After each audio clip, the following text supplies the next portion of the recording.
नमस्कार, मैं प्रियम शंकर झा। प्रस्तुत हैं दोपहर समाचार। उत्तराखंड विधानसभा के मानसून सत्र के पहले दिन आज सदन में मुख्यमंत्री पुष्कर सिंह धामी समेत सभी सदस्यों ने पूर्व कैबिनेट मंत्री चंदन रामदास के निधन पर शोक व्यक्त कर श्रद्धांजलि दी। मुख्यमंत्री ने कहा कि चंदन रामदास का निधन हमारे लिए बड़ी क्षति है। वहीं सुबह सत्र शुरू होने से पहले ही विभिन्न मुद्दों को लेकर विपक्ष के विधायक विधानसभा की सीढ़ियों पर धरने पर बैठ गए। विपक्ष सत्र की अवधि छोटी रखने से नाराज हैं। बुधवार को वित्त मंत्री प्रेमचंद अग्रवाल सदन पटल पर अनुपूरक बजट पेश करेंगे। विधानसभा सत्र के मद्देनजर राजधानी में सुरक्षा के पर्याप्त प्रबंध किए गए हैं। विधानसभा की 300 मीटर की परिधि के भीतर धारा 144 लगा दी गई है। जिलाधिकारी सोनिका ने कहा है कि सत्र के दौरान किसी भी प्रकार की नारेबाजी और लाउडस्पीकर का प्रयोग, सरकारी भवनों में नारे लिखना, भड़काऊ भाषण और भ्रामक प्रचार प्रतिबंधित हैं।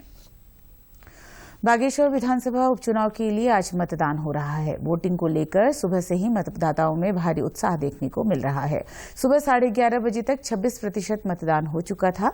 बारिश के अंदेशे के बावजूद 6:30 बजे से मतदान केंद्रों में मतदाताओं की कतार लगनी शुरू हो गई।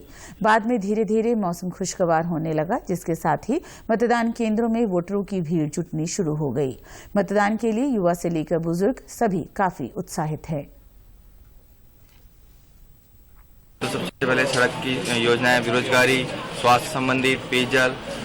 बागेश्वर में आजकल बंदरों का आतंक, जंगली जानवरों का आतंक आए दिन होते जा रहा है, जिससे ग्रामीण इलाकों में परेशानी हो रही है। ग्रामीण पलायन की ओर जा रहे हैं, ग्रामीणों में रोजगार नहीं है। सबसे पहले तो बेरोजगारी की समस्या दिन पर दिन बढ़ती जा रही है और स्वास्थ्य सुविधा के लिए यहाँ से हमें हल्द्वानी वहाँ के द्वार जाना पड़ता है, जिसके लिए बहुत चुनाव में हम यही मतदाता पेश करना चाहते हैं कि अधिक से अधिक संख्या में लोग मतदान करें। इस साल तो शांति है कि देख रहा हूँ कहीं वो नहीं, और सालों की वजह से झड़क दूसरा तीसरा इधर हल्ला गुल्ला ये तो नहीं सुन रहा हूँ। ये अच्छा लग रहा है।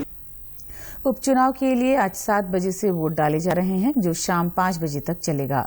इसके बाद चुनावी मैदान में उतरे 5 उम्मीदवारों के भाग्य का फैसला ईवीएम में बंद हो जाएगा। वहीं सभी जगह सुरक्षा व्यवस्था चाक चौबंद की गई है। जिले की सीमाओं को पूरी तरह से सील कर दिया गया है। आज शिक्षक दिवस है। ये दिवस महान शिक्षाविद, दार्शनिक और भारत के पूर्व राष्ट्रपति डॉक्टर सर्वपल्ली राधाकृष्णन की जयंती पर मनाया जाता है। राष्ट्रपति द्रौपदी मुर्मू आज नई दिल्ली में शिक्षक दिवस के अवसर पर 75 शिक्षकों को राष्ट्रीय शिक्षक पुरस्कार 2023 प्रदान करेंगी। पौड़ी जिले के राजकीय इंटर कॉलेज सेंधी खाल के विज्ञान प्रवक्ता दौलत सिंह गुसाई को भी राष्ट्रीय शिक्षक पुरस्कार 2023 के लिए चुना गया है। राष्ट्रपति ने शिक्षक दिवस के अवसर पर देश के सभी शिक्षकों को शुभकामनाएं दी हैं। अपने संदेश में उन्होंने कहा है कि ये वो अवसर है जब समूचा राष्ट्र शिक्षकों का सम्मान करने और छात्रों के भविष्य निर्माण के लिए शिक्षकों की सेवाओं और प्रयासों की सराहना करता है। प्रधानमंत्री नरेंद्र मोदी ने शिक्षक दिवस पर शिक्षकों को देश के भविष्य के निर्माण और प्रेरक सपनों में अटूट समर्पण और महान प्रभाव के लिए सलाम किया। वहीं मुख्यमंत्री पुष्कर सिंह धामी ने सीएम आवास में भारत रत्न डॉक्टर सर्वपल्ली राधाकृष्णन की जयंती पर श्रद्धा सुमन अर्पित कर उन्हें श्रद्धांजलि अर्पित की। उन्होंने सभी प्रदेशवासियों को शिक्षक दिवस की बधाई और शुभकामनाएं दी हैं। मुख्यमंत्री ने कहा कि पूर्व राष्ट्रपति डॉक्टर सर्वपल्ली राधाकृष्णन द्वारा शिक्षा के क्षेत्र में दिए गए योगदान से समाज हमेशा प्रेरित होगा। स्वास्थ्य मंत्री डॉक्टर सिंह रावत ने प्रदेश में डेंगू के बढ़ते मामलों पर नाराजगी जताई है। उन्होंने कहा कि डेंगू के नियंत्रण के लिए सही उपाय न करने वाले अधिकारियों के खिलाफ सख्त कार्रवाई अमल में लाई जाएगी। उन्होंने देहरादून की जिलाधिकारी को डेंगू रोकथाम के लिए अधिकारियों की जिम्मेदारी सुनिश्चित करने को कहा है।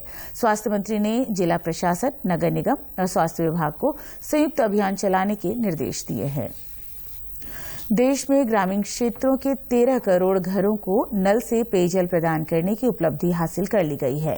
जल शक्ति मंत्री गजेंद्र सिंह शेखावत ने सोशल मीडिया पर एक संदेश में कहा है कि हर घर जल योजना के अंतर्गत केवल 4 वर्षों में 13 करोड़ परिवारों को स्वास्थ्य और अच्छे रहन सहन का उपहार दिया गया है। प्रधानमंत्री नरेंद्र मोदी ने 2019 में जल जीवन मिशन की घोषणा की थी। इसका उद्देश्य 2024 तक ग्रामीण क्षेत्रों के प्रत्येक घर को नल से पेयजल की आपूर्ति सुनिश्चित करना है।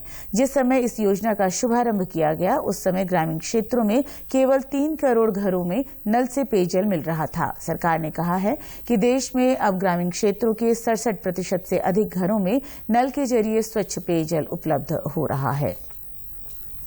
प्रदेश के सरकारी कर्मचारियों को भी बैंकों द्वारा कॉर्पोरेट सैलरी पैकेज दिए जाने की कार्रवाई शुरू की जा रही है। मुख्य सचिव डॉक्टर एस.एस. संधू ने इसके लिए बैंकों के साथ अनुबंध करने के निर्देश दिए हैं। सचिवालय में मुख्य सचिव के समक्ष प्रदेश के सरकारी कर्मचारियों को बैंक कॉर्पोरेट सैलरी पैकेज दिए जाने के संबंध में प्रस्तुतिकरण दिया गया।